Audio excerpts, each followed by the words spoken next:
Hello and welcome back to my channel. If you are new here, then I will just fill you in on the fact that I do follow the keto diet. I've been doing this for around 2 years. I enjoy it, I think it works for me. So all my content is related to keto, low carb, the products that we have in the UK. I'm just here basically to give you my experience and follow my journey with my keto diet, and I think there's a lack of that in the UK, so hopefully you'll find it helpful and you'll find it somewhat interesting.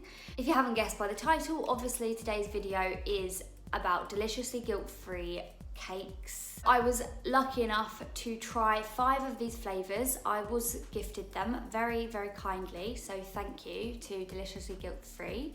Nevertheless, this is going to be a very honest review and I won't be sugarcoating anything. I was gifted 5 different flavours. That was blueberry and lemon drizzle, coffee and walnut cake, chocolate fudge brownie, peanut butter brownie, and salted caramel blondie. They have a really good range on their website. They also have more flavours than this, but these are the ones that I've tried so far. So yeah, I'm just going to give you my honest opinion. I also will insert some pictures or videos of how I actually ate them and what I put them with, things like that. So the first thing that's worth mentioning before I start, it's obviously good to know how they come. So these are the boxes that they come in, and obviously I've eaten some of these, but they come in plastic packaging. So it is advised, and you will get a note in your delivery, that they can keep for a week in the fridge. They must be refrigerated, and then they can be frozen for, I believe it says, a couple months. I have actually tried them from the fridge and from the freezer. There's no noticeable difference, and they can either be defrosted in the microwave, just a quick zap, or obviously you could just leave them out to thaw. They are pre-portioned, which I think is great. So here I have the lemon and blueberry drizzle cake, and it has been frozen, but you can see the squares that they're in, which is great because, myself included, we can all be a bit generous with our portion sizes, and at least you know the macros, the calories, everything that's on the packaging, everything that's listed is accurate to each individual slice. So in terms of ingredients, macros, carbs, things like that we're obviously all interested in when we're on the keto diet. We want to know how many carbs everything is. It ranges from the flavours that I have here from about 1 gram of net carbs to 3 grams of carbs. This is after they've deducted polyols. They do that for you on the packaging. It is also found on the description in the website, like so. All of the cakes that I have here and all of the cakes on the website, they don't contain maltitol. They're very aware of the fact that they are made for the low carb and keto communities. So maltitol is not really seen as keto friendly. It can spike your blood sugar, and they're obviously aware of that and they know what they're doing. In every cake that I have and all the ones that I've seen online, they have a mixture of stevia, erythritol and inulin in them. I would say first of all that the sweet taste in them they are pretty sweet.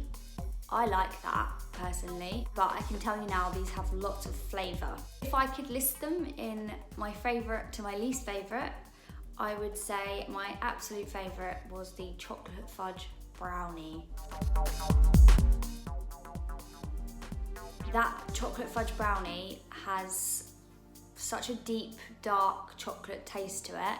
It literally tasted exactly like a real chocolate fudge brownie, and it just had levels of flavouring that I've never been able to achieve myself in the kitchen.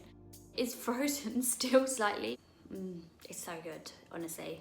If there's any one of them that you buy, please buy this, because I don't know what they put in it, but it's pretty unreal. The chocolate fudge brownie, which is 1.4 grams. Next up from that was the peanut butter one. That is very similar.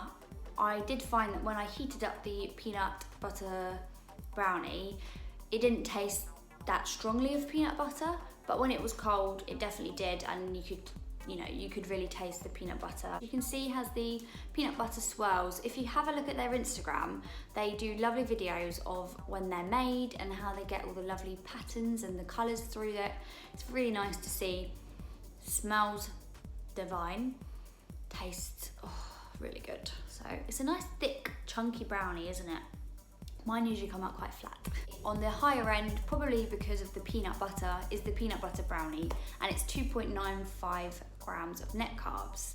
I personally think that anybody can fit that into their macros, anybody can fit that into their carb count. They're really, really low, and they've done an amazing job of just explaining that, you know, it is minus the sugar, alcohol, so you don't need to see that first carbohydrate listing on it and get freaked out. Next would definitely be blueberry and lemon drizzle cake. With the lemon and the icing of the lemon drizzle, it's such a beautiful combination. Just something really different. And yeah, it is very, very nice. As you can see, it's got the little white icing on top and the lovely little blueberry stains inside, little pieces of blueberry. It's only less of a favourite for me because I'm just a chocoholic and I love everything chocolate, so that's why those two chocolate ones are right at the front, and like I said, they are really chocolatey. The blueberry and lemon drizzle cake is only 2 grams of net carbs, which is great. Next up from that, I would say, is the coffee walnut cake. I'll be honest, when I first got these, I thought they were small. But actually, when you eat it, you realise it was a perfect portion. And if you really, really wanted to, you could definitely eat 2 at the risk of a possible laxative effect.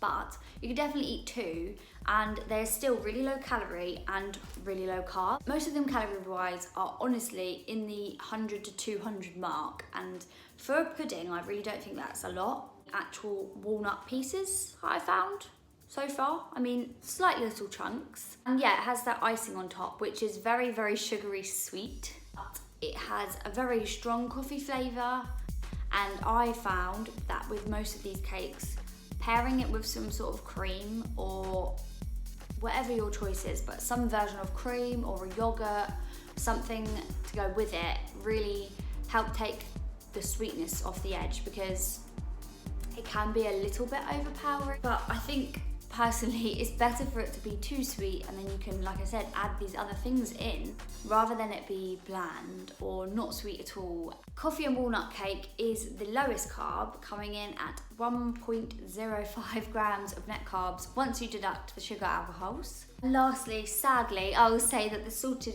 caramel blondie, I actually thought this was going to be my favourite. To me, it just tasted very buttery. It was more like butterscotch. If you're into that, then I don't see why you wouldn't like it. And again, I would say that this with a bit of cream, I did not notice how buttery it was this time. It sort of dulled down the buttery taste.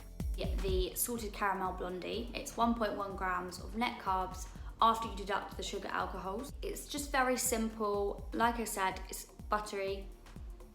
I was a bit disappointed because to me it didn't taste very salted caramel. Everyone's different.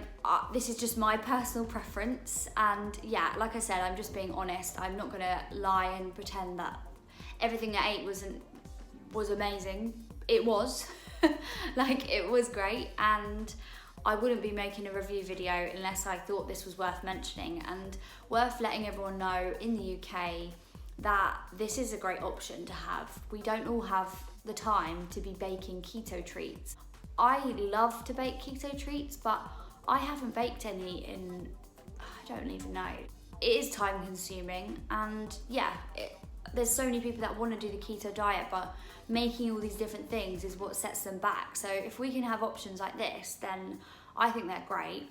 The ingredients are pretty clean. The only one actually that isn't as clean as I would like it to be is my favourite one, the chocolate fudge brownie.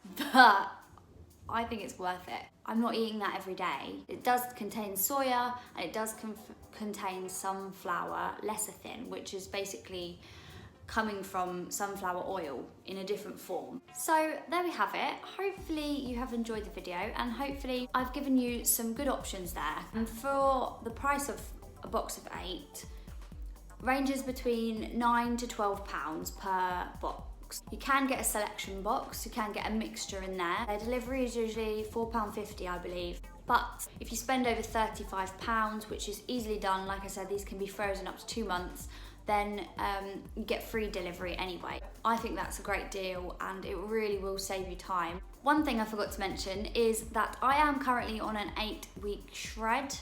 If you follow me on Instagram, you might have seen me post about this, and I actually have a few people joining me, and we're all in a group together where we kind of encourage each other and keep each other accountable. I am on day 13 today, and I have lost 6 pounds. No, 7, nearly 7. And I've been eating these, so obviously I've tried each and every flavour, and I've still had amazing weight loss. I've still kept in ketosis. They are just a really, really good alternative, and I will definitely be ordering some more once these are all out. They are a cleaner, less processed, and still a convenient option. Worth mentioning that, yeah, it hasn't stalled my weight loss in any way, and I'm not doing anything crazy. If you want to come and have a look at my Instagram, it is always linked in the description. If you want to know more information on the 8-week challenge, then you can look at my Instagram regardless of whether or not you have one. It's not private. So other than that, as always, I hope you enjoyed the video, and I hope you are subscribing. Hopefully I can do some more videos like this where I give real honest and helpful advice on keto. I will hopefully see you next time.